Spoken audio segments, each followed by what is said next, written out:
Միացյալ Նահանգների նախագահը հայտարարել է, որ Թեհրանի խնդրանքով եւս 10 օրով հետաձգում է Իրանի էներգետիկ ենթակառուցվածքներին հարվածները։ Դոնալդ Թրամփը երկուշաբթի էլ 5 օրով էր հետաձգել հարվածները։ Վերջնաժամկետը լրանում էր այսօր։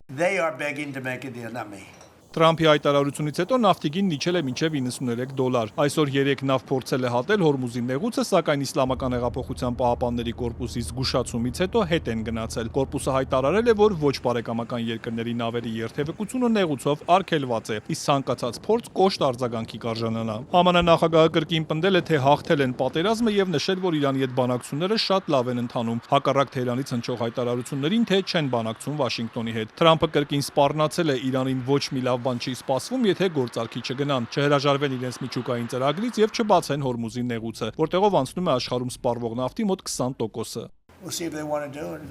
Կտեսնենք, արդյոք նրանք կցանկանան գործարքի գնալ, եթե չանեն, մենք նրանց ամենավատ մղձավանջը կլինենք։ Մինչ այդ պարզապես կշարունակենք ոչնչացնել նրանց անարգել, անդադար, եւ նրանք ոչինչ չեն կարող անել։ Եթե կարողանային, դուք կլսեիք դրա մասին։ Թրամփի հատուկ բանագնաց Սթիվ Ուիթքոֆը հաստատել է, որ ԱՄՆ-ն Պակիստանի միջոցով 15 կետանոց առաջարկներ է փոխանցել Իրանին։ Թեհրանը պաշտոնապես չի պատասխանել դրանց, թեև իշխանական լրատվամիջոցները հայտնել էին, որ Թեհրանը մերժել է դրանք եւ ներկայացրել իր պայմանները։ Ըստ իշխանական Թասնիմ գործակալության Իրանը հիմա սպասում է ԱՄՆ արձագանքին։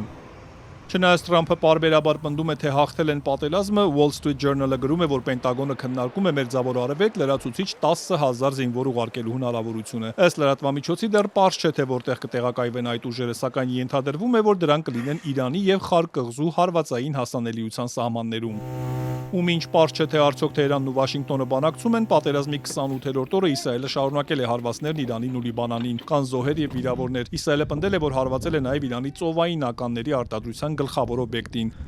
Իրանն իր հերթին պատասխանել է Իսրայելին նաև շարունակել հարվածները Պարսից ծոցի երկրներին, որոնց բնակիչներին զգուշացրել է հեռու մնալ այն վայրերից, որտեղ ամերիկյան զորք է տեղակայված։ Իրանի արտգործնախարարն էլ տեսակապով ելույթ է ունեցել ՄԱԿ-ի Մարդու իրավունքների խորհրդի արտակարգ նիստին, նվիրված Մինաբու մորիորդաց դպրոցի վրա հարձակմանը, ինչի հետևանքով 175 երեխա եւ ուսուցիչ էր սպանվել։ Աբաս Արաղչին հայտարարել է, մեջբերում եմ բարբարոսական այս հարձակումը պատերազմական հանցագործություն է, որն արվել է դիտավորյալ։ Դպրոցի վրա հարձակումը պատերազմական հանցագործություն էր եւ մարդկության դեմ ուղղված հանցագործություն, որը պետք է բոլորը միանշանակ դատապարտեն, իսկ մեղավորները պատասխան տան։ Այս վայրագությունը չի կարող արդարացվել, թաքցվել եւ չպետք է լռության եւ անտարբերության մատնվի։ ՄԱԿ-ի Մարդու իրավունքների հարցերով բարձր հանձնակատարն էլ ԱՄՆ-ին կոչ է արել ավարտել հարձակման հետաքննությունը եւ հրապարակել արդյունքները։